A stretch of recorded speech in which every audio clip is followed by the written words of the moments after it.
Hey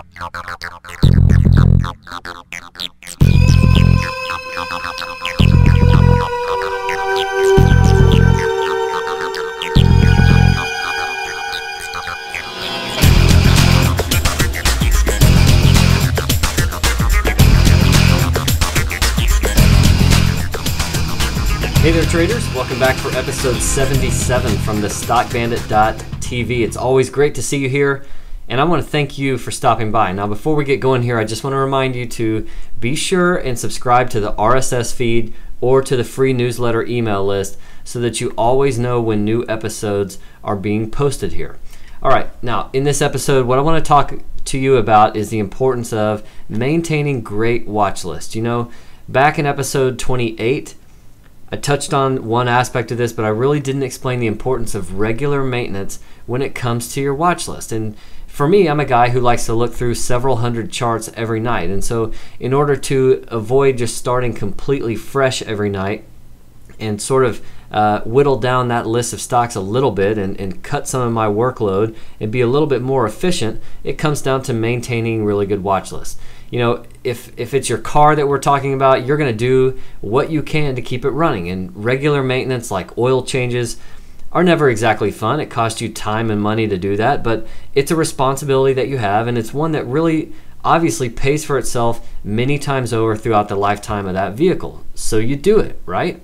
Well, you wouldn't think of buying a car and doing nothing but putting gas in the tank. So when it comes to your trading and your money, and you know, maybe this is a really bad comparison, but surely you wouldn't mind doing some regular maintenance to keep yourself in business. And for me, that really boils down to maintaining and really keeping and working on great watch lists. And that means that I'm continually in the process of paring back and removing clutter, and I'm taking failed patterns off of my watch list that I had been watching which no longer are valid. And it also means that I'm always on the lookout for some new setups of interest to really add to that list. You know, it's a process of adding and subtracting, and it can definitely be tedious at times, but it carries some huge benefits, and I want to talk about two in particular in this video. First, it's going to keep me sharp. You know, it makes me decisive, and that's an absolutely essential quality to have as a trader. When I spacebar through my watch list, you know, every stock that I view forces me to ask the question, you know, why is this on my list? And if I can't give at least a decent answer to that question, I'm going to cut that stock and remove it from my list. And when I run across a setup which looks pretty good but isn't on my radar, I need to figure out how it slipped through the cracks. Now, the second thing that it does is it really, you know, keeping a streamlined list of setups at all times gives me the best go-to stocks when the market gets on the move.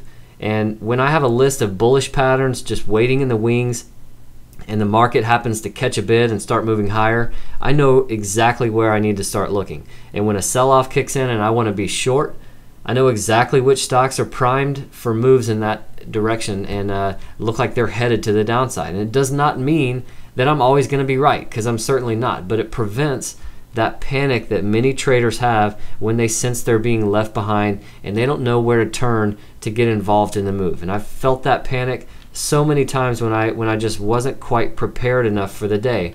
And so maintaining these good quality watch lists definitely gives me that list of go-to stocks to always turn to. Now, keeping good setups on your watch list is definitely one thing, and it's a huge deal if you ask me. But how do you keep straight, you know, what's what?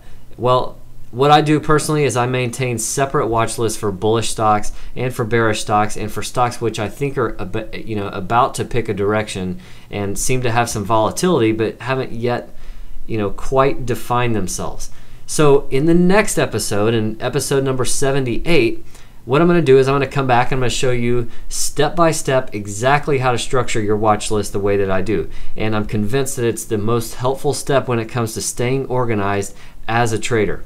It's dead simple what I'm going to show you, but it has definitely made a huge difference in my trading, and it really puts me at ease to be able to add and subtract stocks to my list with no effort whatsoever. I mean, it is just so easy for me to do, and it's really made it much simpler for me to maintain my watch list very well. So be sure and come back tomorrow for episode 78. You're not going to want to miss it. As for the overall market, you can notice the NASDAQ came down today and bounced right at that 1785 level, and I hope that you've been watching the market view videos. And in fact, in episode 76, I mentioned that exact level, and that's where this pullback has carried to. Now, whether it's going to hold for now, we don't know just yet, but we did bounce from that level today on a good strong volume, so that's certainly something to keep an eye on. But again, tune in for those market view videos here as well.